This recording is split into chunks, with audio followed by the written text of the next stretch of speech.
I knew I was about to commit an unforgivable sin. I had asked for a promotion, not during some heated meeting, not with banners or a whispered rebellion behind the coffee machine.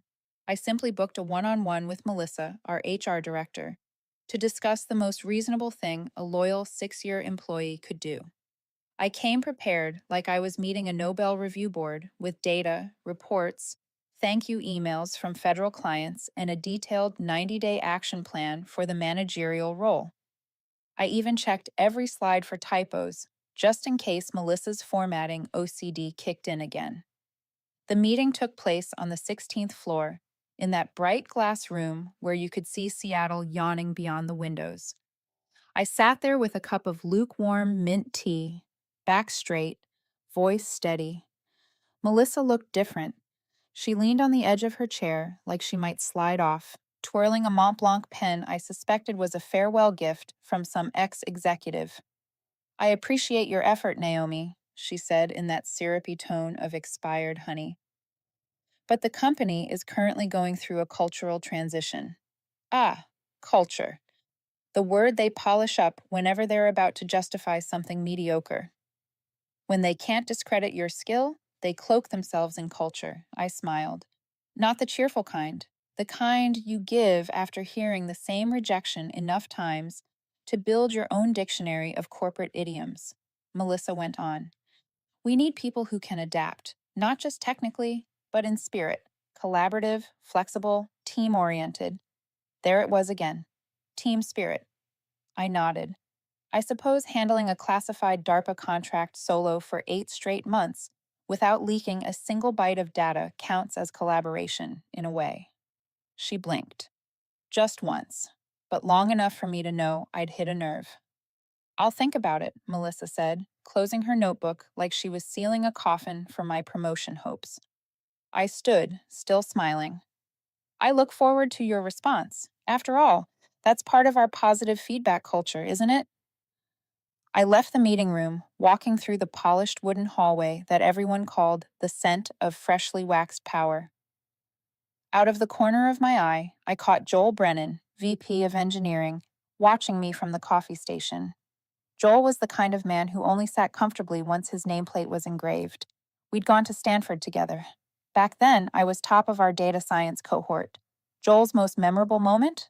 Spilling espresso all over the whiteboard while presenting his AI thesis. Now they call him a visionary. I passed him. He nodded, the kind of nod that says he's seen your brilliance but still prefers you under a lower ceiling. That afternoon, an email landed in my inbox. No subject line, no greeting, just one cold sentence. Special meeting, HR department. Report at 4 o'clock p.m., room 9C. No exclamation mark. No, thank you for your continued contribution. I knew. The way only a woman who's been accidentally left off promotion paperwork 3 years in a row can know. This wasn't a meeting, it was an execution. I stood up and straightened my blazer. I didn't feel angry, just cold. The kind of cold that comes when an air vent blows straight through your self-respect. And if your chest tightens a little hearing this, maybe it's because you've had your own surprise meeting. If so, you're not alone. Where are you listening from? A warm couch at home? Your quiet office?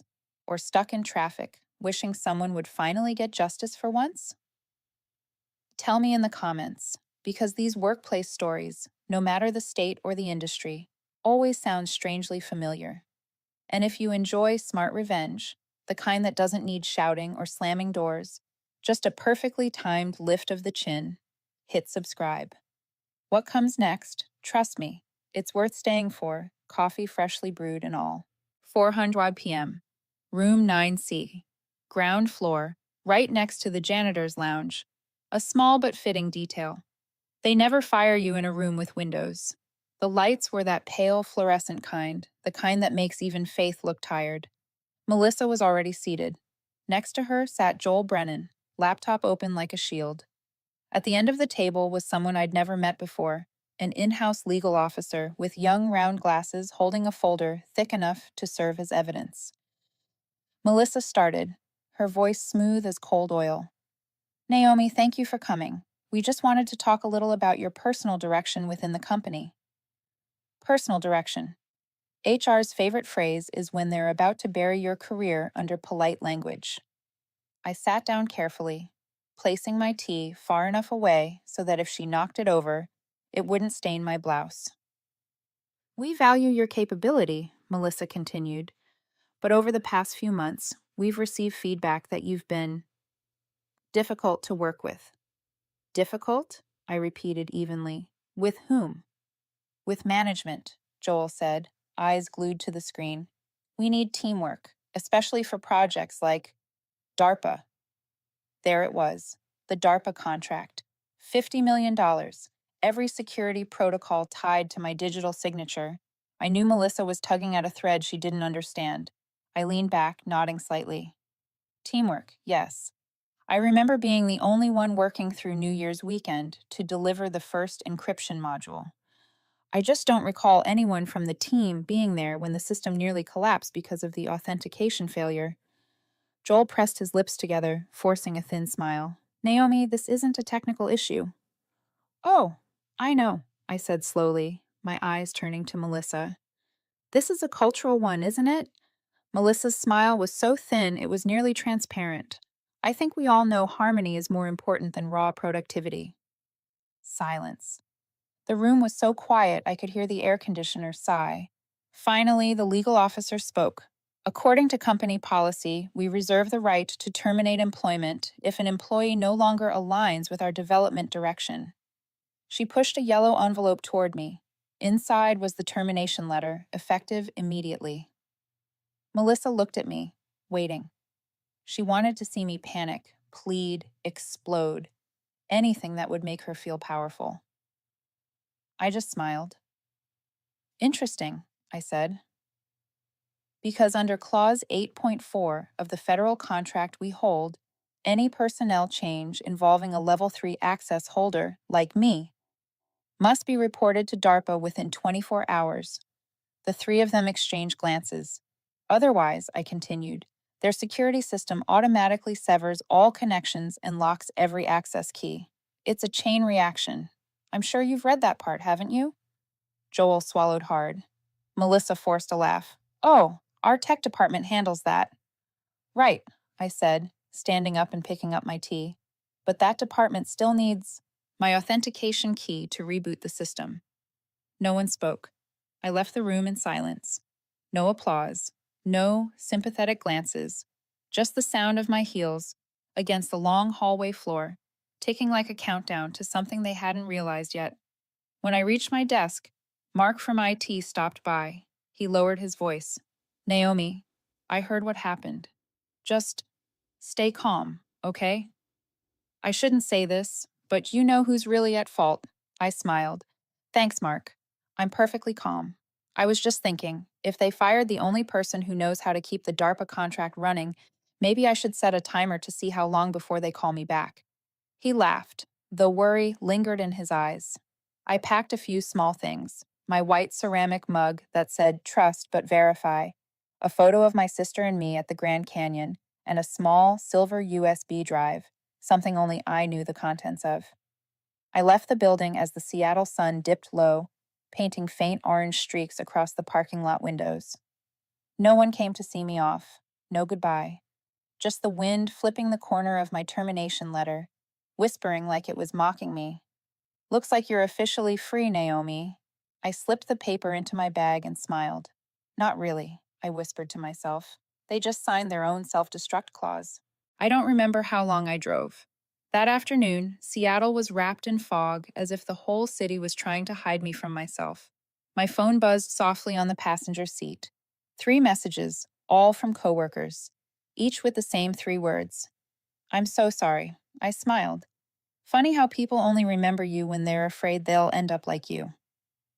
I pulled over by a small cafe on Lake Union, an old place where I used to work late, sipping cold lattes over piles of classified reports. I ordered a cappuccino, reached into my coat pocket, and pulled out the silver USB drive. Not a habit of taking data outside the office, just a habit of not trusting Meridian's IT department, especially with Joel running it. I plugged the USB into my laptop and opened the folder named Shadow Backup. Over 40 files, neatly sorted by date. every DARPA data packet I had processed. Each file carried a digital certificate, and buried deep within the internal system was an auxiliary verification chain only I knew about: a living lock. If I were ever deleted from the system, the entire network would automatically sever itself from the federal servers, a safety feature I had built long ago because I knew what happens when people trust leadership too much. When I left the cafe, the rain had started, the kind of soft, steady drizzle that doesn't soak your coat but blurs everything, as if the world were seen through frosted glass. I don't know why, but when my car turned onto the boulevard, I started laughing, not out of triumph, but because everything had unfolded exactly as I predicted: precise, efficient, and stupid. The next morning, I woke up late. No alarms, no meetings, no Slack pings, just a quiet kitchen and the smell of real coffee. I was stirring my cup when the phone rang, an internal Meridian number. I didn't pick up right away. I let it ring long enough to imagine the chaos on the other side. Servers locked out, DARPA reports failing authentication, and the word system authorization failure blinked on Joel's screen. I finally answered. Naomi? Melissa's voice, shakier than usual, though still clinging to authority. Good morning, Melissa. So early? I thought HR didn't start until 9. We're experiencing a minor issue, she said. Some of the DARPA files won't open. Maybe you accidentally locked access? No, I said softly. I didn't do anything accidentally. A long pause, then a sigh. Naomi, this contract is critical. We just need you to come in for a bit, help the tech team troubleshoot. Nothing personal. Personal. There it was again, the word people use right before they try to use you one more time. Melissa, I said slowly, I'm no longer an employee of Meridian, and under federal security law, I'm not authorized to access their systems. I understand, but DARPA is good, I interrupted, because if they're in touch, they'll know exactly who violated protocol by changing personnel without notifying them. Within 24 hours, a sharp inhale. Naomi, are you threatening the company? I laughed. No, I'm just reminding you of the law you personally signed compliance for. I hung up and sat there for a while. No rush of victory, no gloating, just the calm of someone watching a train derail exactly where she warned it would. I opened my laptop. My inbox was already filling up. DARPA security audit, urgent response required. System access breach reported. Unverified clearance holder removed from registry. 3 emails. The first tremors before the DSS storm. By afternoon, an internal memo leaked. Meridian Dynamics has been temporarily suspended from the DARPA program pending a data integrity review. I read it quietly, set my cup down, and murmured, Well then, good afternoon, Seattle. That evening, another email arrived from someone I didn't expect. Joel Brennan. Subject: We need to talk. He wrote short, no excuses. Naomi, I didn't mean for it to go this far. I was just following orders. Maybe we can still fix this. I reread the line, I was just following orders, several times. It's the oldest line in every workplace tragedy. A polite way of saying, I didn't have courage, but I had justification. I didn't reply. I dragged the email into a folder labeled Collateral Damage, the graveyard of systems I once believed in. The next morning, the tech press broke the story. Meridian Dynamics faces a federal security investigation over a personnel protocol breach. The photo showed the Meridian headquarters under a gray sky with a small caption beneath it. A key employee was reportedly terminated without federal notice. I chuckled. Not loud, just enough to shake the foam on my coffee. That night, my phone rang again. Unknown number. The voice on the line was deep, calm, and without hesitation. Naomi West? Yes. This is the Defense Security Agency. We need to meet. It's about Meridian. I looked out the window, city lights rippling across the lake. All right, I said, I've got time. They showed up at 6:12 in the morning, right when I'd just dropped the bread into the toaster and hadn't finished steeping the tea. No sirens, no black car parked out front, no pounding on the door like in some action movie. Just a polite knock, the kind that tricks you into thinking you're still in control. I opened the door. 2 people stood there in gray suits. A tall man with neatly silvered hair, holding a thin leather folder. Beside him, a woman with her hair in a tight bun and eyes sharp as fluorescent light in a 3 a.m. emergency meeting. Naomi West? Yes, I'm Agent Park. This is Agent Salinas. We're with the Defense Security Agency. I tilted my head. I only have one chair. If one of you doesn't mind sitting on the apple crate, please. We sat in the kitchen, surrounded by the faint smell of burnt toast and sunlight filtering through the curtains. They didn't bother with small talk. Meridian's system has been deemed non-compliant with federal security standards following your termination. Not surprised, I said, pouring the tea. You're the one who integrated the final encryption layer into the data structure, correct? I nodded. And the one who designed the self-destruct protocol if personnel changes weren't reported. Salinas's mouth twitched, almost a smile. We can confirm that. All access has been denied, and there are signs of forged personnel logs. I said nothing, just slid the teacup toward them. Park opened the folder. It was clearly a capability file. We'd like you to assist in recovering data during the investigation. As a technical consultant. I paused. Consultant, not Meridian employee? No, he said. They're no longer a preferred contractor. A sentence as soft as air, but anyone who's ever worked with the government knows. It's a death warrant for a company. 3 hours later, I was at the regional DSS building. No windows, just a large screen filled with rolling command lines. Joel sat at the far end of the table, looking like a man forced to watch a replay of his own mistakes. When I walked in, he looked up, then immediately looked down. Naomi. I cut him off. I'm not here for apologies. Salinas handed me a temporary access login. I entered the analysis system and typed a few diagnostic commands. All files related to Phase 3 of the project were moved out of sequence. No valid authentication strings. Joel, would you like to explain that? He swallowed hard. I just followed management's orders. Melissa said, I asked you, not Melissa. He lowered his head. No answer. The meeting lasted 90 minutes. When I stepped out, Brian Denning, the CEO of Meridian, was waiting in the hall.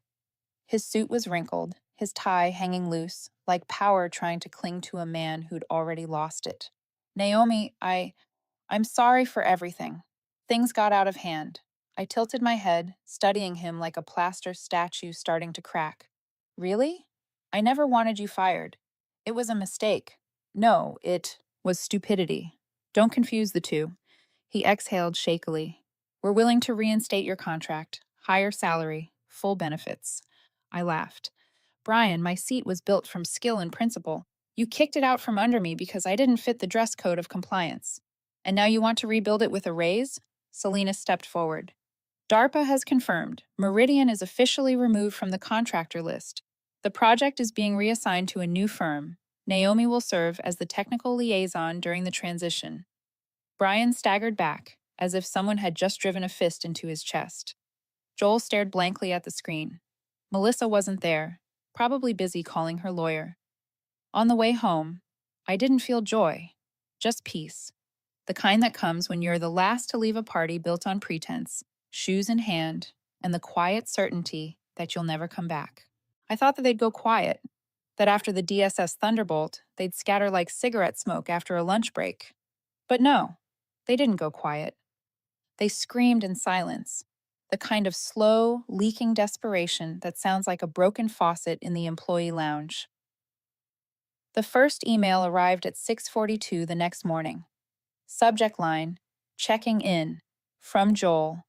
No greeting, no exclamation marks, just a few clipped lines. Naomi, I know things are awkward right now. I just want you to know I've always respected you and appreciated your contribution to the project. If there's anything I can do to support you during this transition, please don't hesitate. Support? He called, pushing me out of the very system I built. Support? I marked the email as read. Didn't reply. An hour later came Melissa's turn. Her email read like a UN humanitarian application. She talked about systemic pressure, internal miscommunication, and deep regret. At the end, one line almost made me choke on my coffee. I hope someday we can sit down together, two strong women, and share how we overcame adversity. Sit down together? We already did, right when she read my termination letter with the smile of someone who just won Broadway tickets. But the emails weren't the end. I saw them again, in person, at the new DSS building, where the project had been relocated. I was waiting for the elevator, laptop, and new clearance badge in hand when Joel appeared. Out of nowhere, walking fast, like a man who'd taken the wrong floor and was hoping to save his career with a single greeting. "Naomi," he said, forcing a smile. "Congrats on the, uh, new role." I looked him straight in the eye.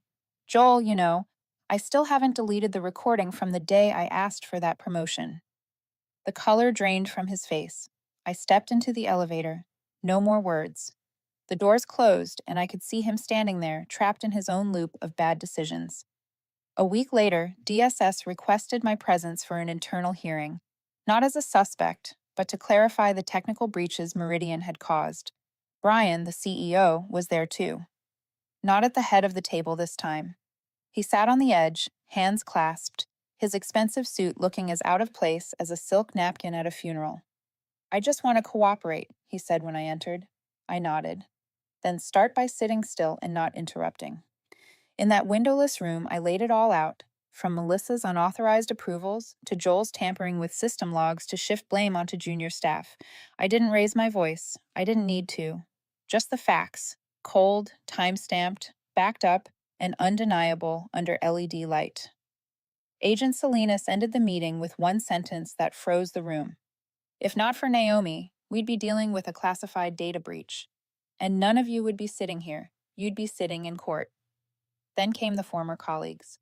They tried to reach out on LinkedIn, on private, Slack, and even sent flowers to the DSS office with ridiculous notes like, "You were always the light in the compliance hallway." Light? I was the one turning the lights off every night while they were gone by 4:30. I wasn't angry. I didn't forgive them either. I just remembered every glance, every smug smile, every friendly check-in as I cleared my desk. And now, watching them tremble, clinging to the shards of their broken reputation, I felt only one thing: justice. No violence, no blood for revenge. Just the truth, finally free. And the sight of those who once sat high, slipping quietly into the pit they dug for themselves. None of them thought I'd be the one sitting back at the table. In Brian's head, in Melissa's, in Joel's, and in the minds of every suit who once called me the quiet compliance girl. I was supposed to disappear once DSS finished its sweep. But that Wednesday, I walked into the new project headquarters on the 23rd floor. Not as a guest, not as a former employee, but as the only person with full technical authority to rebuild the entire security system from the ground up. One phone call from Agent Salinas had sealed it. "Naomi, this isn't a proposal. It's an invitation. The project continues, but we need someone who doesn't follow orders, someone who follows standards. And according to every file we've reviewed, there's only one person qualified." I laughed, not out of pride, but out of irony. They had pushed me out. Then their own system demanded I come back. The internal briefing took place at 10 in the morning. I walked into the conference room wearing a new silver badge engraved directly into the metal. Technical Operations Oversight, Clearance Omega Tier. Melissa sat in the back row. She gave me a slight nod, the kind of nod people give when their minds are hosting 3 simultaneous crisis meetings titled, "How did life spin this fast?" Joel wasn't there. Word was, he was on temporary leave for mental recovery. And Brian? He sat stiffly at the head of the table, a dethroned king pretending his crown hadn't already rolled under the nearest chair. I didn't bring a PowerPoint. No animated text, no soundtrack, no thank you for being here. I just picked up a black marker and drew on the whiteboard, the new architecture for contract encryption control. Every line I drew, every node I circled, was a security gate only I, or those I authorized, could open. From now on, I said without looking up, every audit log will be triple encrypted. Any unauthorized access will auto-lock in 0.7 seconds and alert the DSS office in Arlington. If anyone's wondering who holds final authority, the answer is DSS. If you're wondering who built the system, me. The meeting ended in silence. No applause, no hollow compliments, just eyes. and the kind of quiet that falls when people realize they're no longer the center of gravity. Out in the hallway, I heard heels behind me. Naomi, wait, Brian's voice. I turned. He looked like a man trying to meditate through panic. I just wanted to say, I hope we can start over, together. I smiled, gently, the way HR manuals call a brand safe smile. I'm not starting over. I'm continuing. You're the one trying to catch up. The next day, I met with DSS's new partner, Cytera, a smaller tech contractor. No drama, no HR scandals, just clean code and clean records. The lead engineer was a woman named Carla, mid-40s, short hair, precise speech, like a laser measure in human form. I've heard about you from DSS, she said with a faint smile. They call you the only person who kept the system from going to hell. I shrugged. I just do what's necessary. Nothing more, nothing less. Carla tilted her head. Then you should know. They're considering you for a special advisory program at headquarters, highest clearance level. They only invite people who've already proven they can walk through fire. I didn't ask questions. I just nodded, because I knew the point wasn't being brought back. It was being asked to go further. And so here I am, the same woman once invited to resign in a conference room that smelled of cheap vanilla perfume, now writing the new security protocols for every Tier 1 contractor in the chain. Not for promotion, not for money, but for one simple reason. I'm the only one who knew how not to break it in the first place. 3 weeks later, my new system went live. No Meridian logos on the control panels. No more Brian approved on the procedure docs. Just a small, italic line at the bottom of the interface. Protocol W, version 1.0. W doesn't officially stand for West, not publicly anyway. It stands for watchdog. Because after everything I'd seen, someone needed to watch the people who think authority comes from a title. On the first day, I arrived at the DSS office early. The place felt nothing like Meridian. No team building posters plastered around, no empty slogans about a culture of excellence, only the low hum of servers and the smell of freshly roasted coffee. Salinas walked past my desk with an espresso in hand and asked, "How did you get the Cytera IT team to run so smoothly? They have a reputation for being difficult." I smiled. I didn't make them cooperate. I just made them believe that if they messed up, the system would make them ashamed. She chuckled. "You're dangerous, West." "No," I replied. "I just learned how to survive in a place that praised the person who caused the problem and punished the one who fixed it." I opened the dashboard to check the feeds. Everything looked perfect. No gaps, no unauthorized access. But in the lower corner of the screen, a notification blinked. Unauthorized attempt detected. meridiandynamics.net, 0542 AM. I zoomed into the log. No mistake. The IP originated from their old office. The person trying to break in was Joel. I didn't feel anger. I tilted my head, lifted my coffee, and took a sip. He still hadn't learned the lesson, I whispered. I recorded the note and sent the report to DSS. No need for commentary. An hour later, I saw the system message, subject JB, clearance permanently revoked. I didn't laugh. I just felt closure. That afternoon, I was called into a meeting with Carla, Salinas, and a man I'd not met before, a DARPA representative. Middle-aged, deep voice, few words, each one heavy like an iron anchor. "We reviewed your reports, West," he said. "You didn't just save the data, you prevented a federal cascade failure." I nodded. "I did my job," I said. "No," he corrected. "You did the work 3 other departments were afraid to do. You didn't just save the project, you saved the process." There was a pause, then he continued. "DARPA is forming a zero-breach team, an independent security advisory group reporting directly to headquarters. We want you to lead it." I didn't answer right away. The offer made my chest both tighten and loosen. I remembered long nights at Meridian, alone in the dark office, the printer whining, doing work no one knew or cared about until everything fell apart. Now they knew my name. But I didn't need them to know. I needed them to understand. "I'll think about it," I said. Salinas smiled. "Think quickly. People like you shouldn't be asked to sit in the back." I left the meeting as rain began. Seattle rain has its own sound. Not loud, not drenching, just a humid haze. That reminds you the past still hangs overhead.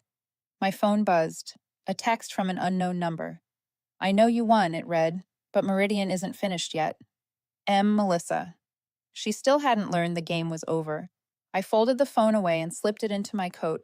If she wanted to keep playing, she could play alone, in a board no one watched anymore. That night, I came home to my small apartment overlooking the lake. The smell of rain mixed with mint tea. I opened my laptop and signed into the system. The screen read, "Access granted, welcome back, West." Beneath it, I typed one more line of code. No one gets fired for asking to lead, but some get destroyed for underestimating who can. I saved the file, leaned back, and closed my eyes. Not to rest, but to feel the rare quiet of justice installed without a single shot fired. I used to think justice would be loud applause, fireworks, and a headline on the front page of the New York Times. But it wasn't. When real justice arrives, it comes like wind quiet, cold, and without asking permission. On a calm Monday morning, I got an email from Carla. Subject line: Transition complete. Only 2 sentences inside. Meridian has been officially removed from the federal contractor list. DSS recommends Naomi West for National Strategic Technical Advisor. I read it twice, then a third time, not with excitement, just an exhale, because the real victory isn't getting promoted. It's watching the people who once laughed over your shoulder bow their heads to sign their resignation papers. 3 days later, DSS held the formal announcement, a large conference room. No logos, no flowers, just white light shining on a small podium. I stood beside Carla and Agent Salinas. In the back row, a few familiar faces. Joel, back again, but without an access badge. Melissa, sitting next to her attorney, eyes down, nails scraping the edge of her notebook, like she was clinging to the last fragment of her reputation. The director of the Defense Security Agency was the first to speak. He read slowly. During the investigation, Ms. Naomi West identified and prevented a sequence of breaches that could have compromised national security. She didn't just protect the data, she protected her principles, even when it cost her job. The room went still. No coughs, no mouse clicks. Then he looked at me. "Ms. West, would you like to say a few words?" I stepped forward. No notes, no script, just my voice, steady and low. They say when one door closes, another one opens. But no one mentions that sometimes you have to break the lock yourself. A few quiet laughs. Carla nodded. I looked toward the back row. Melissa didn't look up. Joel's hands were clasped, his head down. I didn't need their eyes. I only needed their silence. After the meeting, Salinas caught up to me in the hallway. "Are you ready for the next step?" "You mean the Zero Breach project?" I asked. "Not just that," she said, her eyes glinting. "We want you to lead the entire program, not just the technical work. You'd oversee contract ethics and personnel compliance. Think of it as a cultural rebuild." I laughed softly. "So basically, I'll be teaching them how not to stab their coworkers in the back?" "If that's what it takes," she said, smiling. I looked out the glass wall. Rain was falling again in Seattle, the kind that slides down the window like a memory refusing to leave. In the reflection, I saw myself in a silver gray suit, not the quiet compliance girl anymore, but the woman who held the system in her hands and stayed calm enough to rebuild it. That evening, after everyone left, I stayed alone in the office. Outside, the yellow city lights glowed against the desk. I opened my laptop. One unread message waited. From Brian Denning. "Naomi, I know apologies mean little now, but if I could say one last thing, it's thank you. For doing what I couldn't. For keeping the company from collapsing in the worst possible way. I've lost a lot. But maybe the one thing I finally learned is this. I once had someone better than me right in front of me, and I never saw it." I finished reading and sat still for a while.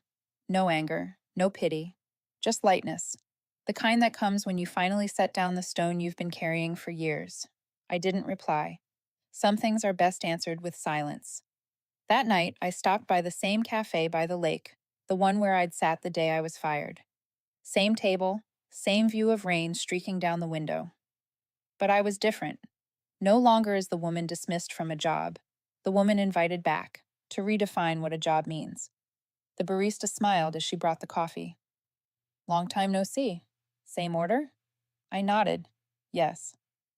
But add a little cinnamon. I like it stronger now. When I left, I looked toward downtown, high-rise lights reflecting off the water, flickering like endless strings of code. Maybe I'll take Salinas' offer. Maybe I'll build a new team, one where women don't have to ask to lead, they're trusted to. And maybe someday I'll rewrite that handbook Melissa once used to keep others small. Except mine will start with one line: no one gets fired for knowing their own worth. 3 months later, I got an invitation to Washington, D.C. The flight left at 7:15 in the morning, clear skies, window seat.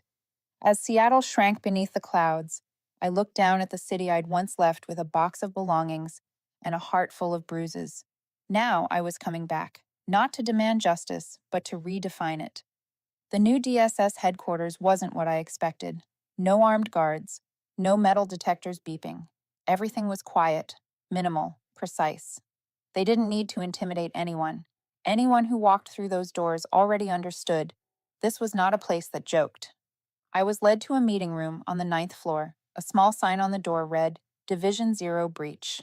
Agent Salinas stood there, leaning against the table, a cup of hot coffee in her hand. You're here, she said, her tone calm, her eyes sharp as a blade.